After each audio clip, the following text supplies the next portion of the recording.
The story of Adolf Hitler is the tragic tale of a man whose artistic purity and innocence was tarnished by the ravages of war. It's the story of a young man with noble, honorable ambitions to fill the world with peace and tranquility through his artwork, and then had that ambition forcefully transmuted into something heinous: politics.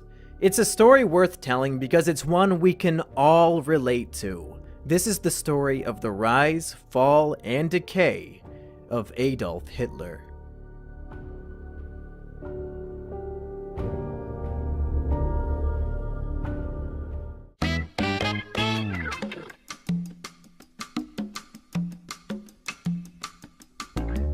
The year was 1907, and a young man named Adolf Hitler moved away from his family home to start a career as an artist in the city of Vienna.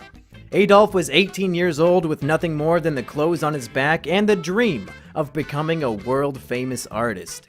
But he wasn't in it just for the fame and fortune. He wanted to make the world a better place by filling it with beautiful, innocent things. And the first step of achieving that dream was getting into art school. He took the entrance exam at the Academy of Fine Arts Vienna, but failed. The instructors criticized his work, claiming that it featured too few heads, and that he should instead pursue a career in architecture. But Adolf was determined to make his dreams come true, so he disregarded the creative differences he was having with the proctors, and the following year he attempted the entrance exam yet again, but this time received even lower marks. It quickly became clear to Adolf that if he wanted to pursue a career in painting, he'd have to do it without attending art school. So he did what all good artists do. He kept making art even in the face of rejection and disdain.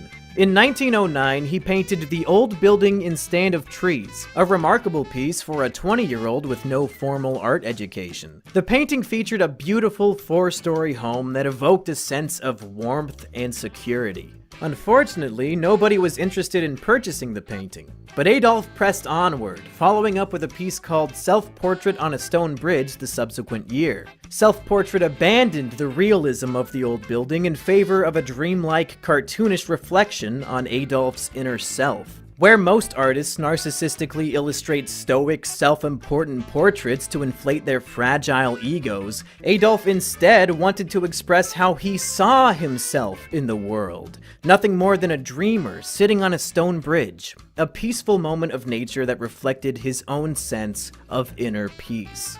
Of course, realistic depictions of nature and architecture were all the rage at the time, so for the sake of keeping food on the table, Adolf had no choice but to continue creating art in the style of the old building.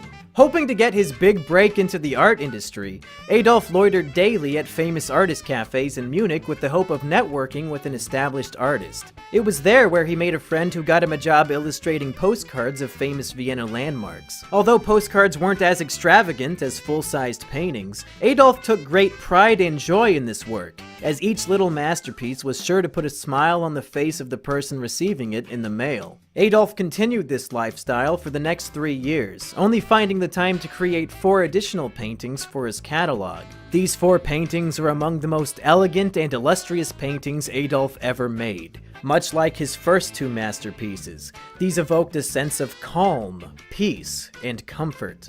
But that was all about to change, for as Adolf reached the cusp of breaking out into a full-fledged art career, the sirens of war began to call, and Adolf had no choice but to enlist in the army to fight in what was being called the Great War.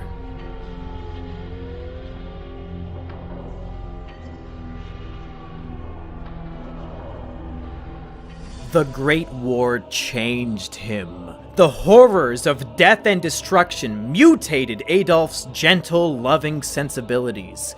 Here was a man who spent the first 25 years of his life wanting to make the world a better place through his peaceful illustrations and paintings, who now, after having no choice but to enlist in the Bavarian army, had been morally deflowered. While serving on the front lines of war, Adolf continued his artistry. But his new paintings were far from the tranquil masterpieces of his early 20s. While serving in the army, he drew Road to No Man's Land, Destroyed Tank, The Trail, Tank Battleground, Smoking Tank, war-torn town, tank patrol. It was picture after picture of violence and mostly tank-related destruction. A literal and metaphorical fall from grace. While serving in the army, Adolf got a job for the army newspaper drawing cartoons and instructions. But these small projects of levity weren't enough to reverse the curse that death and destruction had inflicted upon Adolf's gentle psyche. He completely abandoned his desire to create art that evoked a sense of peace. In my view, Adolf Hitler the artist died the moment he enlisted in the military.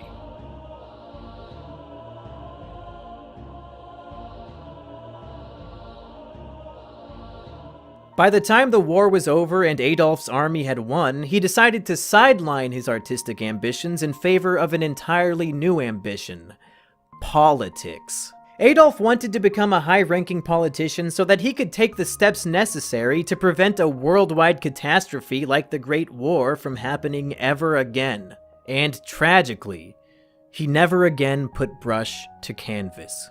As Adolf rose to political power and his new career overtook his life, a small part of his artistic ambition still remained. He kept his favorite paintings with him at all times, his paintings from the old days, his paintings depicting innocence and tranquility. It's as if Adolf understood that the world wasn't ready for his peaceful paintings, and that he literally had to fix the world's obsession with warmongering before his style of artwork would ever be marketable. The most telling moment that reflected this notion was in August of 1939 when Adolf, now the Chancellor of Germany, told a British ambassador, "I am an artist, and not a politician. Once the Polish question is settled, I want to end my life as an artist." Well, I don't know what the Polish question was, but apparently Adolf never found the answer, as he died before ever creating another art piece. The world lost one of its greatest unsung artists on April 30th, 1945. Adolf's ambitions were proving to be impossible, and he felt as though the whole world was against him, so he came up with a final solution: suicide. Much like the greatest artists in history, your Hemingways, your Van Goghs, Adolf took his own life at the tender age of 56, surrounded by his paintings and a world that wasn't ready for the beauty he wanted to share with it. Most artists tragically only get famous in death, but Adolf was spared the luxury. And then, much like his artistic ambitions, his body began to decay. The story of Adolf is one that we can all relate to and learn from. Sometimes our hopes and dreams, no matter how noble and heartfelt they may be, will be impossible to achieve because those in positions of authority simply might not like us. So, the decision is ours, to either give up on our dreams completely, or to become the authority that cruelly rejected us.